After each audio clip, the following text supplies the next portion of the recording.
Look at the subject of marriage today, for example. Every time we talk marriage, they say marry your friend.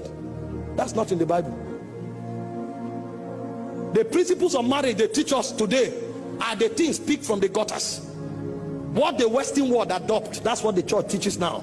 Meanwhile, when you go to the Western world, 7 out of every 10 marriage breaks because they marry their friends. They marry who they love. The kingdom prescription is different. You don't marry who you love who you marry, because love is a commandment.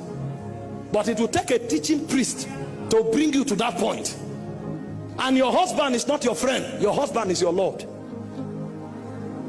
Your wife is not your slave, your wife is a co-heir with you. So when a man is dealing with his wife, he's dealing with his wife the way Christ deals with the church. He dies to bring his wife's reality out. And when a wife is dealing with the husband, like Sarah, she calls her husband Lord. So the way it is difficult for a woman to submit, submission becomes the code of love. And the way a man is selfish, self-denial becomes his code of love. So at the end of the day, nobody possesses anything.